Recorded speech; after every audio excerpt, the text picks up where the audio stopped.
So he is a male, a 20-year-old male, and the main concern that mum and him had was about his social communication skills, particularly in certain contexts, so like the workplace, for example.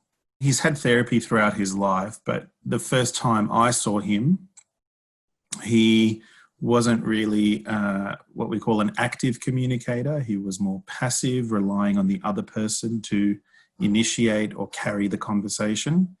He didn't really ask very many questions. He didn't know how to continue topics, or initiate topics even, apart from those things that were really motivating for him to talk about, such as games and things like that.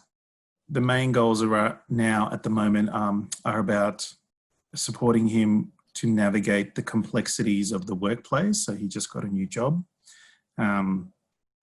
and the various social and hierarchical structures that he has to navigate, understand, and interact with.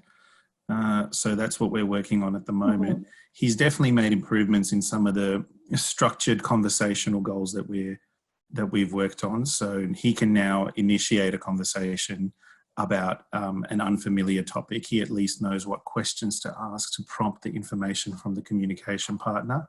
And recently, Mum reported that during a family event, it was actually a funeral, he was engaging with a few relatives that he hasn't spoken to in a while, and they gave her feedback that he was communicating a little bit more naturally, that he didn't seem as weird. I mean, it wasn't great feedback in the sense that they still labelled him, but it was positive to see or to hear that he was able to interact in those situations a little bit more confidently. I mean, I don't see him communicating with many others because our sessions are one-to-one, and right now they're on telehealth. So I get a lot of that information from him and from Mum and from his employer.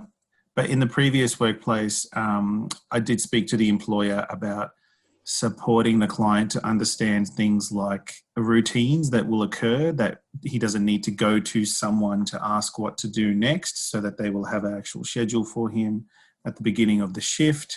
He can just refer to that schedule. He could even carry it around with him if they can give him a piece of paper. So he will actually be a little bit more independent in that regard, because he was quite dependent on asking people what to do throughout the day.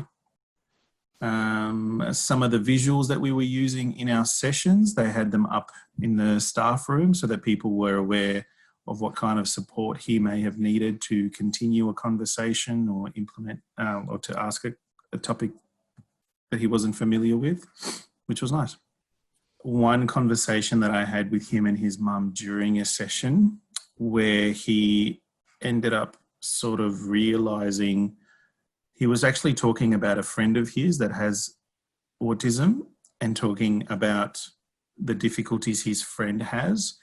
And in that conversation, not that we made it direct, we didn't make a direct link, but I could see that he was sort of thinking through. And then he said, at the end of the conversation, he said, "Oh, I guess that's kind of like me." So he was realizing the similarities between his friend, and his difficulties were quite obvious to him. And so that was a little bit of an aha moment, that I could see that insight in him developing, which was quite nice. The discussions we've had with Mum about his progress mostly come as a result of her telling me, oh, this particular social event happened and the client participated in this particular way, which was an improvement, or something surprising. He did something surprising that he wouldn't have normally done in that particular social situation.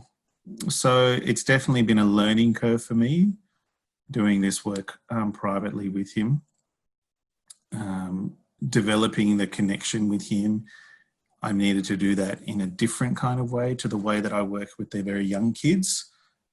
So yeah, it's definitely impacted my clinical practice and my ability to engage, clients at levels, at different developmental levels and different age groups that I'm not necessarily used to. The good thing that he's got on his side is, he's cognitively quite switched on. He's got really nice problem-solving skills. His language is actually good. It's just that his pragmatics or his understanding of how and why he needs to do these things, or why certain people do these things, the rules around how language is used, those hidden rules weren't very clear to him. And so once they were made clear to him, he picked it up quite quickly. If I get a referral for a client similar to him, I think I will go in there with confidence and drawing back on this experience to actually help the next client that I see.